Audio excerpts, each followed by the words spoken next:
विक्रमपुर नामक एक छोटे से गांव में एक युवक रहता था जिसका नाम राजू था। राजू की जिंदगी एक संघर्ष भरी कहानी थी। नौकरी में अस्थिरता, परिवार के साथ विवाद और व्यक्तिगत असफलताएं उसकी चिंता और अवसाद का कारण बन गई थी। राजू अक्सर सोचता था कि क्यों उसके जीवन में कभी भी स्थिरता और खुशी नहीं आ पाती। गांव के बुजुर्गों ने उसे बुद्ध की शिक्षाओं के बारे में बताया था, जो दूर के जंगल में ध्यान में मग्न रहते थे। राजू ने निर्णय लिया कि वह बुद्ध के पास जाकर अपने जीवन के उद्देश्यों को स्पष्ट करने का प्रयास करेगा। राजू ने बुद्ध से मिलने के लिए एक कठिन यात्रा की शुरुआत की। रास्ता कठिन था, उसे ऊंचाइयों पर चढ़ना पड़ा, घने जंगलों से गुजरना पड़ा और कभी-कभी अज्ञात रास्तों पर चलना पड़ा। यात्रा के दौरान उसे कई तरह की कठिनाइयों का सामना करना पड़ा, जैसे जंगली जानवरों से बचाव और कठिन मौसम का सामना करना। लेकिन उसकी आंतरिक प्रेरणा और आत्मविश्वास ने उसे अपने लक्ष्य की ओर बढ़ने में सहायता दी। कई दिनों की कठिन यात्रा के बाद वह अंततः बुद्ध के आश्रम में पहुंचा। आश्रम एक सुंदर और शांति भरा स्थान था जो जंगल के बीचों बीच स्थित था। नीम के पेड़ के नीचे बुद्ध ध्यान में मग्न थे। उनका चेहरा शांत और संतुलित था और उनके चारों ओर एक दिव्य शांति का वातावरण था। राजू ने विनम्रता से बुद्ध को प्रणाम किया और अपनी समस्याओं को उनके सामने रखा। बुद्ध ने ध्यानपूर्वक उसकी बातें सुनी और उसकी स्थिति को समझा। उन्होंने राजू से कहा, मैं तुम्हें एक कहानी सुनाना चाहता हूं जिससे तुम अपने जीवन की समस्याओं को समझ सको। बुद्ध ने राजू को बताया, एक समय की बात है, एक गांव में एक दर्पण और एक बर्तन था। दर्पण अपने आप को साफ और स्पष्ट देखता था, जबकि बर्तन धूल से भरा हुआ था। दर्पण ने बर्तन से कहा, मैं हमेशा साफ हूं, इसलिए मेरी छवि स्पष्ट और सुंदर है, लेकिन तुम्हारी धूल तुम्हारी छवि को खराब कर देती है।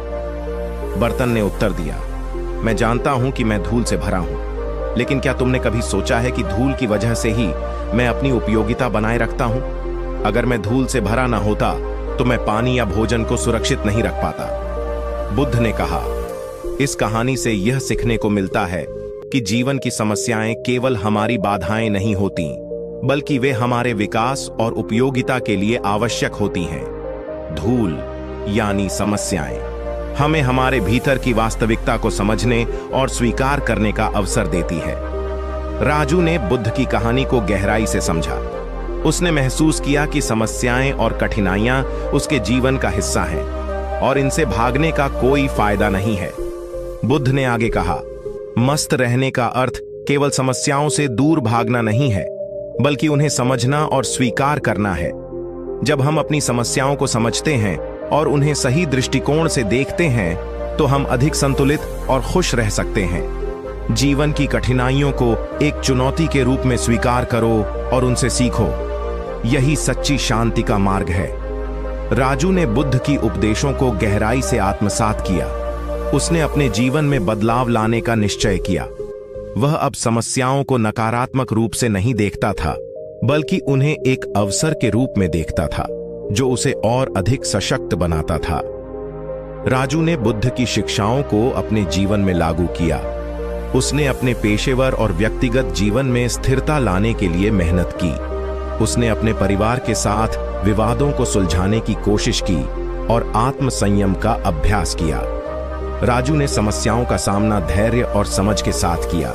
उसने समझा कि जब वह अपनी समस्याओं को स्वीकार करता है और उनके समाधान की दिशा में काम करता है, तो वह अधिक शांति और संतोष अनुभव करता है। राजू ने गांव के लोगों को भी यह सिखाया कि मस्त रहने का मतलब केवल बाहरी सुख सुविधाओं पर निर्भर नहीं है, बल्कि यह हमारी आत्म स्वीकृति और समस्याओं का सामना करने की क्षमता पर निर्भर करता है। उसने उन्हें बताया कि जीवन की कठिनाइयां भी एक महत्वपूर्ण भाग हैं, जो हमें सिखाती हैं और हमें आत्मसंतुष्टि की ओर ले जाती हैं। राजू की नई दृष्टि ने गांव में एक सकारात्मक बदलाव लाया। वह लोगों को यह समझाने लगा कि जीवन में खुशी केवल बाहरी वस्तुओं पर निर्भर नहीं होती, बल्कि हमारी मानसिक स्थिति और दृष्टिकोण पर निर्भर करती है। उसने उन्हें बताया कि सच्ची खुशी और शांति तब मिलती है जब हम अपने भीतर की समस्याओं को समझते हैं और उन्हें स्वीकार करते हैं। गांव के लोग राजू की नई दृष्टि से प्रभावित हुए। उन्होंने भी अपने जीवन में बुद्ध की शिक्षाओं को अपनाना शुरू किया। गांव में एक नई ऊर्जा और संतोष का वातावरण बनने लगा। लोग अब समस्याओं को एक चुनौती के रूप में देखते थे, न कि बाधाओं के रूप में। राजू की कहानी एक प्रेरणा बन गई और उसने गांव में एक नया आत्मसंयम और समझ का वातावरण तैयार किया। कुछ महीनों के बाद बुद्ध ने राजू को अपने आश्रम बुलाया। बुद्ध ने उसकी यात्रा और परिवर्तन की सराहना की। उन्होंने कहा, राजू, तुम्हें अपने जीवन की सच्चाई को समझने में समय लगा, लेकिन तुमने यह ज्ञान प्राप्त कर लिया है। सच्ची खुशी और शांति भीतर से आती है, न कि बाहरी वस्तुओं से। जब भी तुम्हें समस्याएं आएं, उन्हें समझो और स्वीकार करो। यही जीवन का सच्चा संदेश है।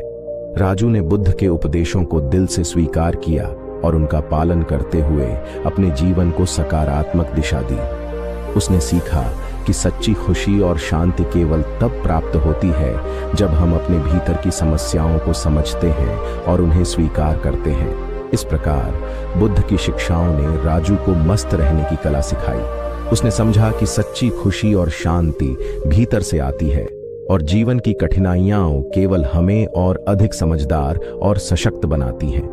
बुद्ध की यह कथा हमें यह सिखाती है कि मस्त रहने के लिए हमें अपनी समस्याओं को समझना और उनका सामना करना आना चाहिए, क्योंकि यही जीवन की सच्ची यात्रा है।